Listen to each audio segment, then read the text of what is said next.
고린도서 10장 13절에 사람이 감당할 시험 밖에는 너희가 당한 것이 없나니 하나님은 미쁘사 믿고 신실하시고 믿을 수 있는 분은 주님밖에 없어요.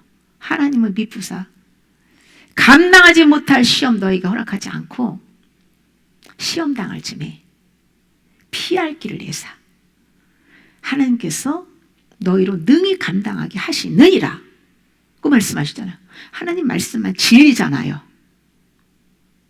감당할 수 있다는 거예요.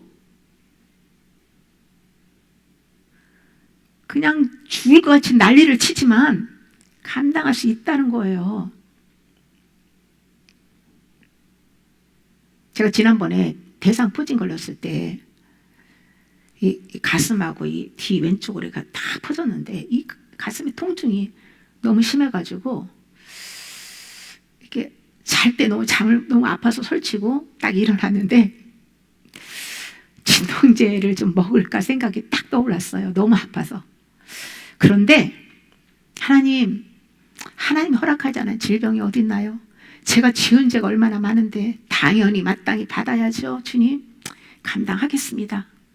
감당하지 못할 시험 안 준다고 했으니 감당하겠습니다.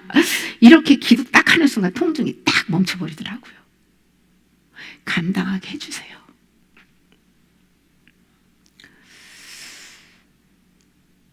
세상에 믿고 신뢰할 분은 주님밖에 없습니다. 날아가는 참새 한 마리도 하나님이 허락하지 않으면 땅에 떨어지지 아니하고 까닭없는 저주 일어나지 않아요. 하나님 믿는 우리에게 우연이란 없습니다. 질병이 생겼을 때 회개하고 대적하면 금방 어둠이 떠나고 치유되는 경우도 많죠. 오래가는 질병은 바알의 우상들을 버리도록 하나님이 허락하신 게 맞습니다. 또 바울 같은 경우에 사단의 사자를 통해서 치유 안 해주시는 경우는 겸손하게 하시고 주님만 의뢰하도록 하기 위해서 은혜의 통로로 허락하는 질병도 있어요.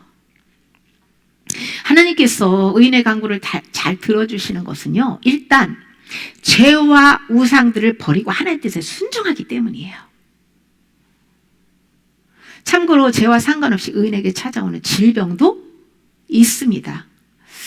복음을 위해서 중보적인 희생으로 그리스도의 고난에 동참하는 경우인데요. 이런 경우는요, 잠시 고통을 느끼지만은 그냥 그 어둠이 이렇게 와서 스쳐가요. 바람이 스쳐가듯이. 바울은 예수님을 믿는 성도들을 향해서 골로새서 1장 24절에 나는 이제 너희를 위하여 받는 괴로움을 기뻐하고 그리스도의 남은 고난을 그의 몸된 교회를 위하여 내 육체에 채우노라고 말씀하고 있어요. 그래서 고난받는 것을 오히려 기뻐했어요.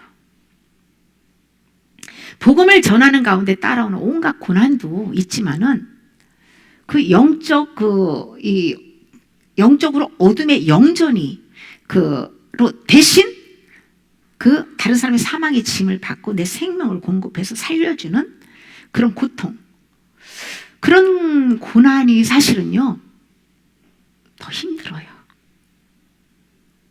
이거는 막 시도 때도 없이 수시로 오니까. 믿음이 없으면 감당하기가 어렵죠. 사람 만나는 자체가 두려울 수밖에 없죠. 저는 영전이로 수많은 세월 아픔을 너무 많이 겪었어요. 하나님께서 이 영에 대해서 어떻게 역사를 하는지 경험을 통해서 골고루 저를 경험시키고 공부를 시켜주시고요. 그래서 회개를 시키면서 그 가운데서 치유해 주시고 또 그것이 사명이 됐어요. 사명이. 아픔이 사명이 됐어요.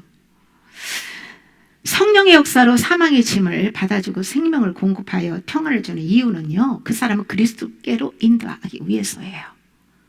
그러면은요, 생고생이죠. 의미가 없죠. 그 사람을, 어둠에 잡혀있는 사람을 살려서 그 사람을 그리스도께로 인도해서 주님의 아름다운 형상으로 빚어서 다 다 믿음의 주 안에 형제 자매가 돼서 영원히 함께 살기 위해서 대신 중보로 도와주는 것이죠. 우리가 고난을 거부할 수 없는 이유는요, 빌립보서 1장 29절에 그리스도를 위하여 너에게 은혜를 주신 것은 다만 주님을 믿을 뿐 아니라 고난도 받게 하려 하심이라 했어요.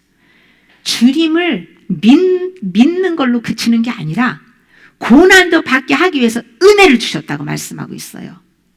주여 은혜를 주시옵소서 하면 고난도 달게 받을 생각해야 돼요.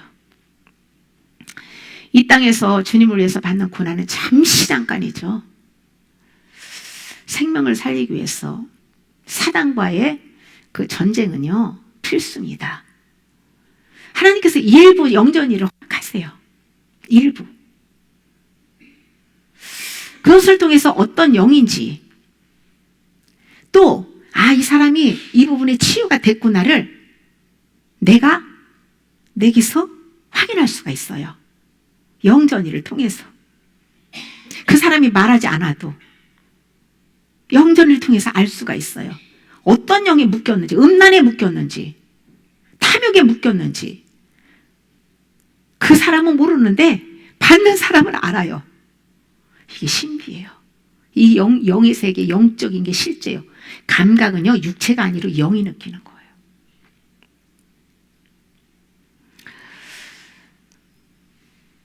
체휼, 이 체휼을 통해서 십자가의 그 사랑을 그 영혼에게 전달하면서 또 내 마음이 그 영전을 통해서 고통을 받으며 이 겸손함으로 해서 하나님만을 더 의뢰하게 됩니다. 그런 게 없으면요, 얼마나 교만이 충만해지겠어요. 그런데 그 고통 때문에 하나님을 바라다보게 되고 하나님을 의지하게 되고요. 그러면서 주님으로부터 치유를 경험하면서 믿음이 날로 좋아지는 거예요. 우리는 주님을 위해서 부르심을 받았어요. 이 마음의 병, 그 우울증 환자가 심하다고 하잖아요. 많다고 하잖아요. 이 시대는. 네? 내 원하는 뜻대로 안 되고, 먹고 사는 건 편하고, 잘 먹고 잘 살지만 이 마음의 우울증이고 마음의 안병이라고 그러잖아요. 네? 다 이 자아를 사랑하고 죄로 인해서 다 끌어들인 병이죠.